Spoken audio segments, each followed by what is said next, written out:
YouTube vinyl community, those who it may concern. Back from Portland, survived the trip, no issues with Vicky, the van, she was fine, got us back, no problem. Wanted to share with you our haul from the various record stores. And I'll have a video on that. Meanwhile, in Portland, very soon. So, first one I got on the stack here, this is from a record store called Landfill Rescue Unit Records. And they're like in the, it looked like they're in the basement of like an apartment complex house thing that was converted, or maybe it's just a house, I don't know. But the guy's got the whole basement unit, and it's awesome. Just awesome. A lot of cool punk metal stuff. And this is Tad. If you've never heard of Tad, seriously, you gotta pull that up on your device there and check out Tad. Tad's great. My friend Sean Spins did a whole episode on Tad. He got some repressings on vinyl from the old Sub Pop.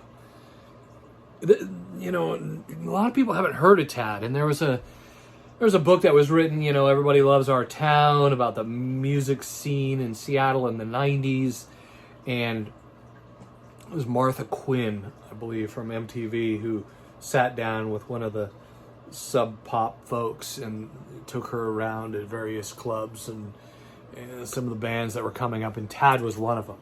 And she didn't like their look, right? These guys aren't pretty boys, right? They don't look like Kurt Cobain. They don't look like Chris Cornell. There's a bunch of just like redneck looking dudes from Eat 'em Claw.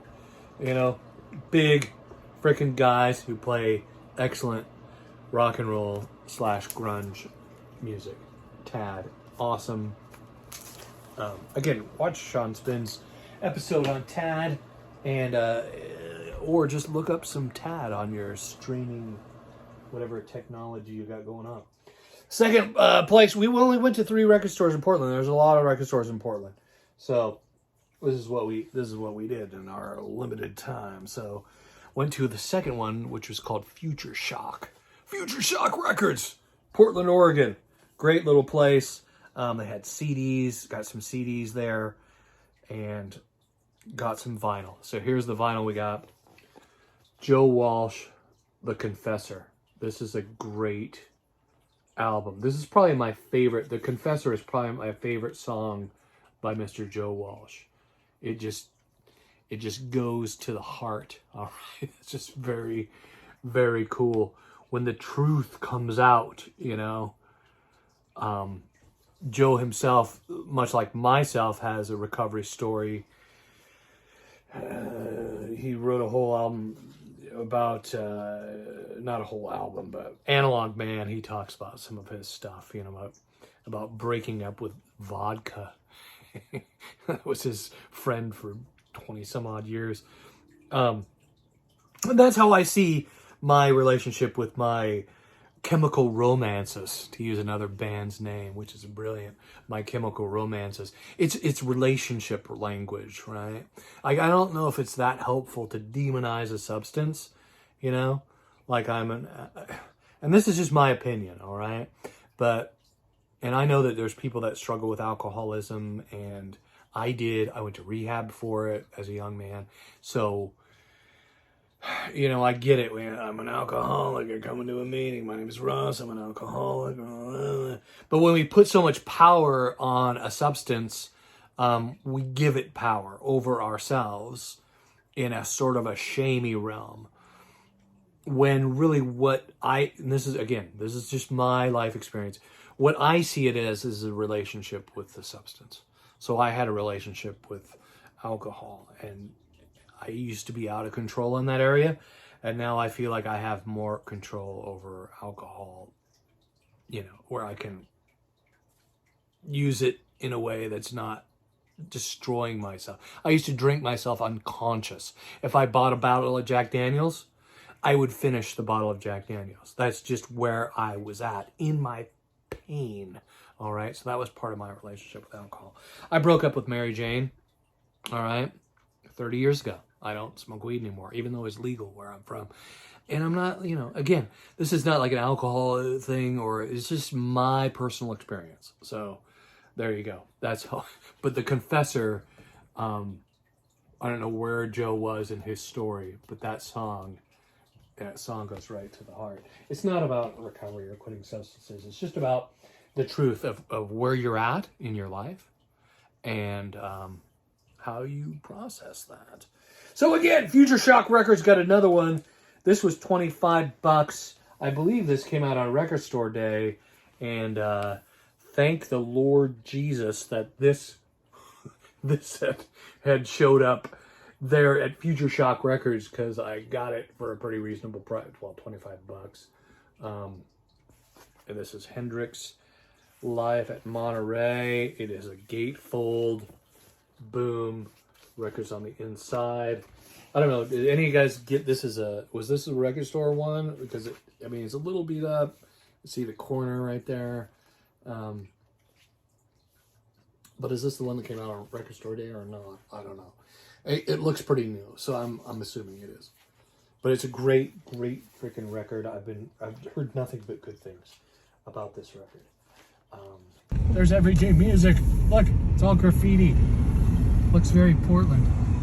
For sale. The building's for sale. What's up with that? I guess that's the last location. That guy was saying that they're closing the one in Bellingham, and this would be the last Everyday Records. Everyday Records in Portland, Oregon.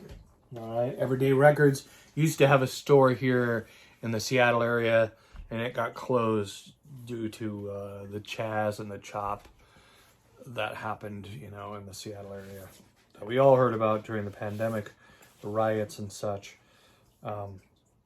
And I guess there was some kind of a fundraiser to restart or reboot that record store with some of the same people. And I guess I need to know more information. If any of you know, comment in the description. But from what I've heard, they ended up it's not called Everyday Records, but they ended up doing something else in the city and not at the same location. So, but at Everyday Records, got some great tunes there as well.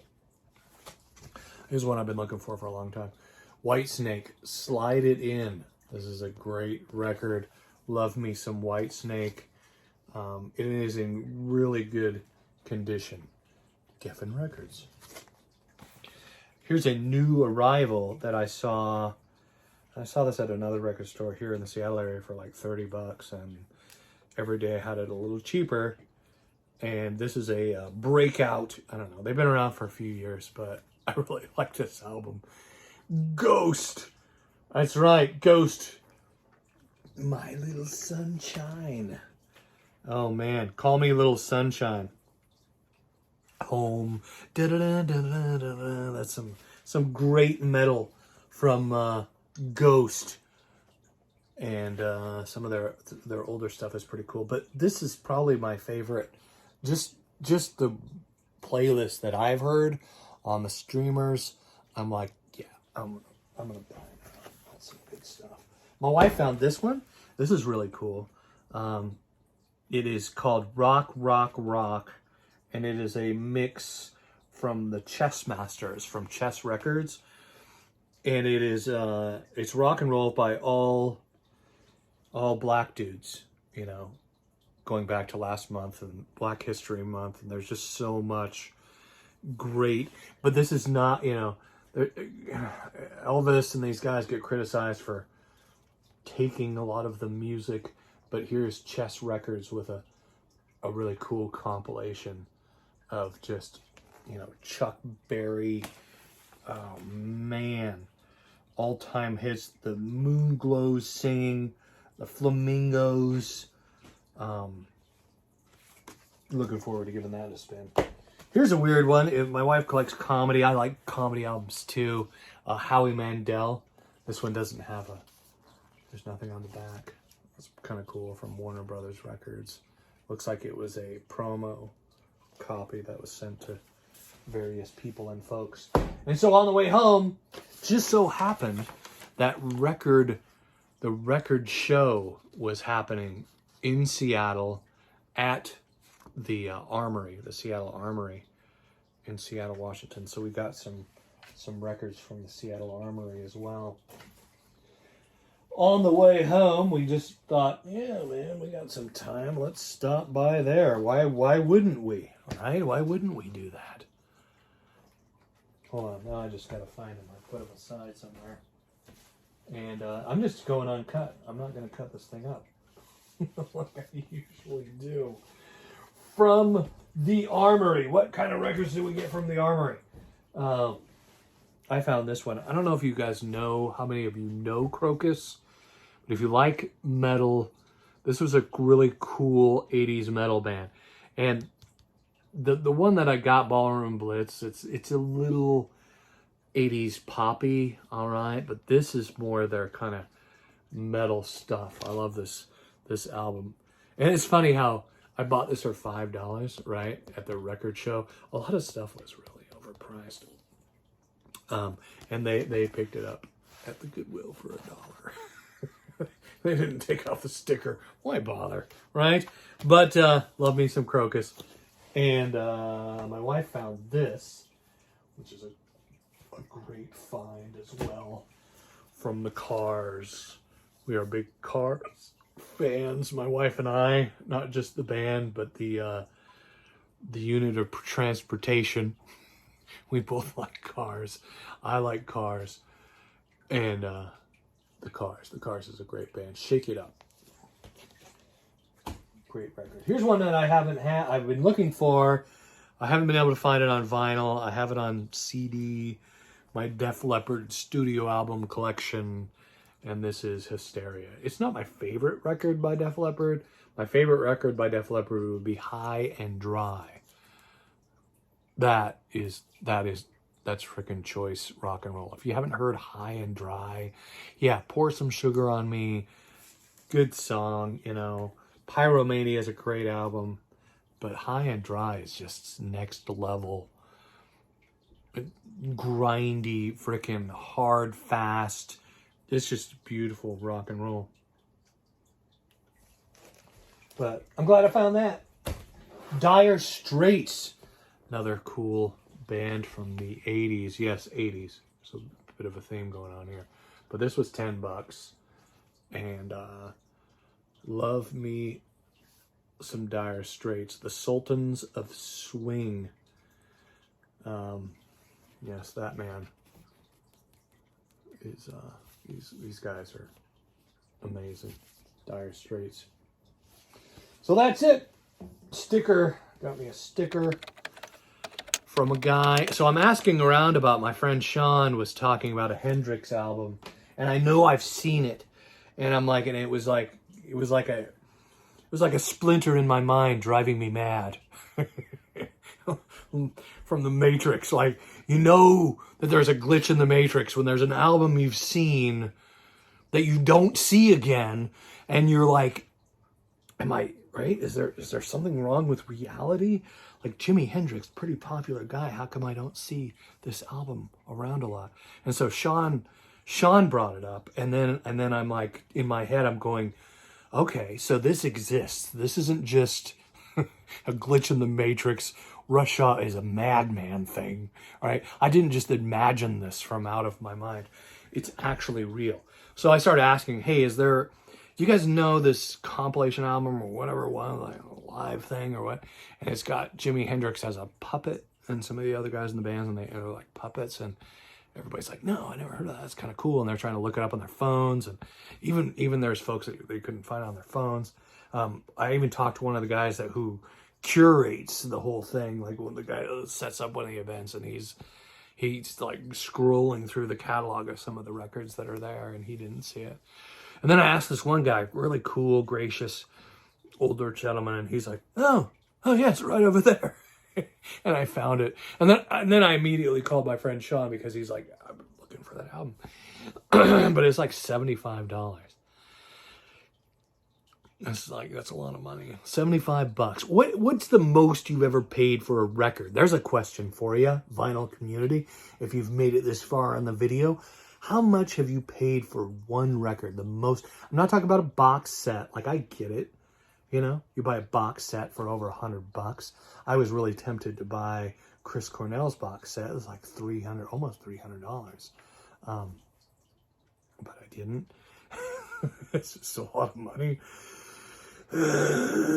But seriously, I'm not judging. I really want to know, and some people make more money than I do, and that's okay. I'm not trying to be like that guy, but I'm just genuinely curious. I'm a genuinely curious dude. Like, if I had more income, I would probably spend more money. I would have just bought that record. Like, if I had $1 million in the bank, would I have batted an eye twice about buying a $75 really rare Jimi Hendrix album? No, I probably wouldn't. I had to process that for a moment. But wait, there's more! CDs, all right? If you guys are interested in other physical forms of media, physical media rock and roll, follow that guy's channel. Great stuff. And CDs, according to TechCrunch, CDs have made a 20-year comeback. So there's more people buying CDs today than there was in the last 20 years. So maybe you should start collecting CDs. I don't know. See, there's that thing in my head that goes back. I'm trying not to be a pack rat. I really am. I'm trying to be a minimalist, but it's not working out. I mean, I don't know. I don't collect big stuff. These aren't that big. CDs. So what CDs do we get? I got a bunch of these at the Goodwill, and then I got a few more of them from Future Shock. Future Shock had some cool CDs as well. But let me share with you the CDs we got first from the Goodwill. These were all $2 each, by the way. Use Your Illusion, Part 2. Use Your Illusion, Part 1. Awesome. These are all in great condition. I checked the CDs, each one, flipped them over, not scratched. Beautiful condition. Motley Crue, Girls, Girls, Girls. I have that CD, but it is not in good shape, and it makes glitchy noises. Lenny Kravitz. Great CD. More Lenny Kravitz, Let Love Rule. Tell you what, that guy's a minister of rock and roll. Lenny Kravitz. Green Day, Insomniac, $2 in mint condition, almost new. Green Day's Dookie, just an amazing album. No Doubt. I love me some No Doubt. And, you know, glad I got that. Sublime. Self-Titled. This is an excellent piece of music. Pearl Jam. Again, $2. This comes with the booklet and the whole thing and the CD. Amazing find. That was all $2 each. $20 for 10 of them. Spin Doctors. Got this at Future Shock. Got me a cassette tape. Spin Doctors. Don't you da da ba doo doo da da ba ba ba doo da. Trying to remember the lyrics. Would you? Okay, Future Shock Records. Oh, I think my wife is home. Here she comes. She just came in the door. Dropped off Grandma from the house sitting. All right, Bob Dylan. Boom. This was $1. This is the bootleg series. How cool is that? I haven't even heard of this. Bob Dylan's bootleg series. Amazing. Radiohead. Right there on CD. I can't pronounce that right now. Just not going to try.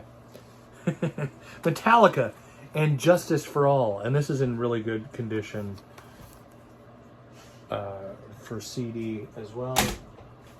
My wife and I love some Harry Connick Jr. Found this one. Man, that guy can sing. You know? Love that guy. You know, can't find them on Spotify, but you can find them on CD. Boom. Used CD. Right here. Neil Young Harvest. Mr. Frank Sinatra, the chairman of the flippin' board. Right here. All right, got another CD that I will share in another video by a older man who made hits mostly in the 80s, but has been rocking since the late 60s. Guy can sing. Guy put out a new album with his band. Dude can sing. Amazing. He's got to be in his 70s. And you know, some of the cynic in me thinks maybe, was there some technical trickery going on here? But I don't know, man. Dude can sing, and I'll share that in the next CD kind of video. Thanks for watching. Click some of these things in this area if you like. Subscribe. Hit the like button. I mean, just do it. Come on. It's just common courtesy for YouTubers nowadays. We appreciate that. Later. Bye.